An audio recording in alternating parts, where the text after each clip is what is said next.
Hey guys, welcome back to another video.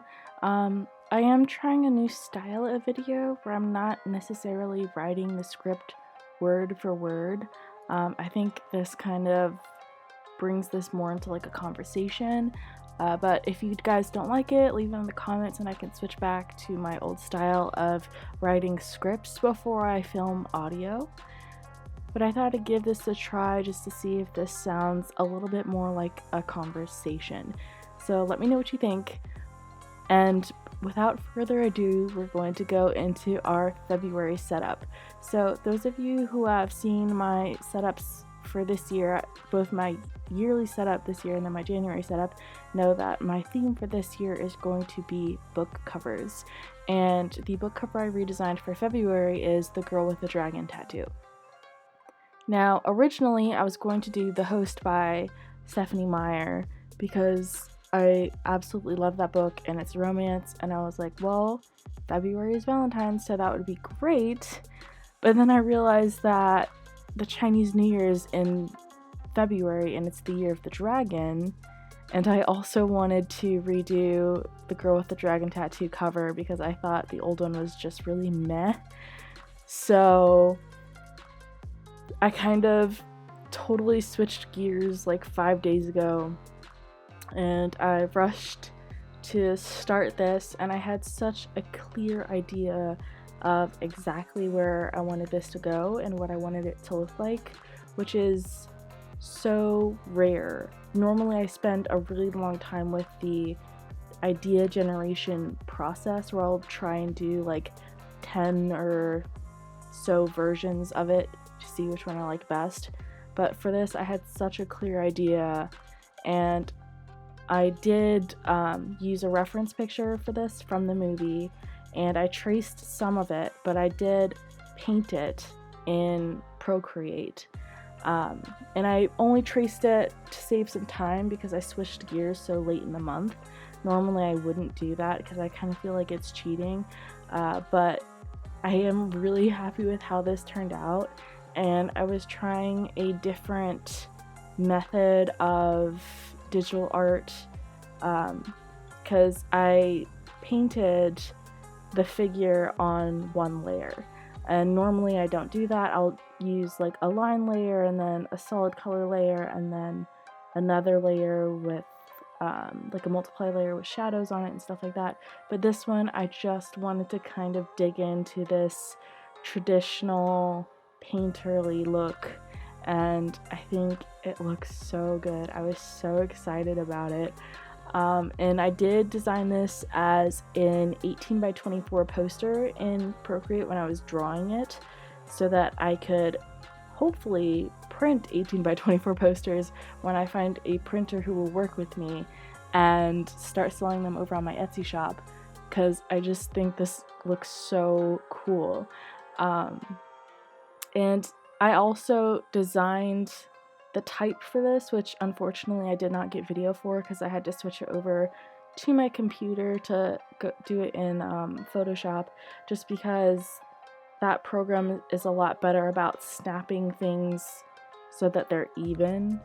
And of course I ran out of layers in Procreate as well because it's such a big canvas. So I didn't get that. But you do see me drawing the Chinese dragon line art for the background just because I thought the bottom needed a little bit more. But this is what the finished piece looks like. I am so happy with it. I will have to fiddle around with the settings on it a little bit because, and this might just be my printer, but when I printed it out, and you can see the printout here, I thought I lost some of the contrast on the figure just because it's so dark, and of course it's going to look different on the screen to print. But I will try and troubleshoot that, and if I figure it out, you guys will see it on my Etsy page. But anyways, now we're actually getting into the bullet journal setup itself, and I have to say that I really loved my January setup because it really worked for me. So this one is going to be very similar. On the back of the insert that I have with the book cover is my mood page, and I just have this little chart with 29 lines because there's 29 days this February because of the leap year, and then I am highlighting my off days with this dusty pink color. I kind of was thinking of like having the color scheme for this just be like a red, and then a red with like a really low opacity look to it to make it look like a watermark. And you'll see why when I get to my weekly spreads. But that's why I chose this dusty pink color. But now that I'm looking back at it, I wonder if maybe I should have gone with like a blue or a teal to bring in that other color from the cover. But it's a little late for that now. I still like the setup, but you know, hindsight. And after my new page, I have my expenses. I have a spot on the top for my income. I'm looking for another part-time job right now, so I have a section for the paycheck source and what dates the paycheck is for, the amount, and then the date it gets deposited into my account. A section for bills that reoccur every month, and then a section on the bottom for personal expenses. The only thing I changed about the personal expenses slot is that I added a net column to it so that I can know what the expense was, the amount, what date it happened, and then how much I have spent in my personal expenses category, because I have a limit that I set for myself just because I have a really tight budget that I'm working with, because my job does not pay as much as I was hoping it would. And then moving into the weeklies, I'm doing the micro calendars with my stamp and wiping off the 30 and 31 for most of them because I realized I don't need them. I do fix the first one, I just use some whiteout, but anyways, and then the main thing for this month is this dragon, and I'm using this dusty pink again to almost make it look like a watermark. That's what I was hoping for. Those were the vibes. And I have the same dragon that kind of loops around all of the pages. So the first week has the dragon's head, the second week and the third week have like just loops for its body and like a foot or something, and then the fourth week has its tail.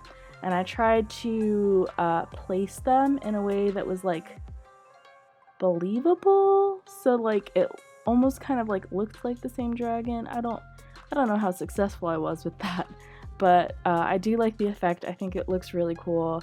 And the only part I have regrets on is that I was using my Crayola Super Tips, and they are a water-based ink, so every time I went over an area that already had color on it, it came out like darker, so it has like strokes on it, which I thought was a little annoying, but again, that's just a limitation of the material.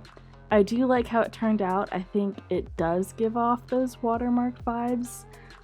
It's just, you know, you have to work with what you've got, and you can't let those like very little things bother you, because then you're never gonna get anything done. So I kind of just like let it go, and I was like, you know, it's not the worst thing and it still looks really good.